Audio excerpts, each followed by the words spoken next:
চিরঞ্জীব ভালোবাসার সামান্য স্পর্শ। আবিশের কবিদের কবিতা পাঠে আমি এখন পড়ব কবি বাবলু গিরির সফটওয়্যার মাখা শরীর কাব্যগ্রন্থ থেকে ১৩ নম্বর কবিতাটি। এর আগে দেবাশিস ভট্টাচার্য ওনার অনেকগুলো কবিতাই পাঠ করেছেন। আমিও একটি পড়ছি ১৩ নম্বর কবিতা।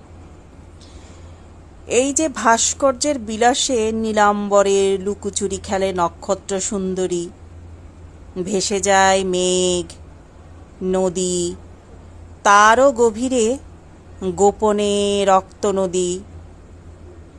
এই যে কয়েকদিনের উৎসবে এসেছি কবি জন্মে, আবার কোনো মহাজন্মের সফটওয়্যার মেখে উপনীত হব অন্য কোনো নক্ষত্রের দেশে।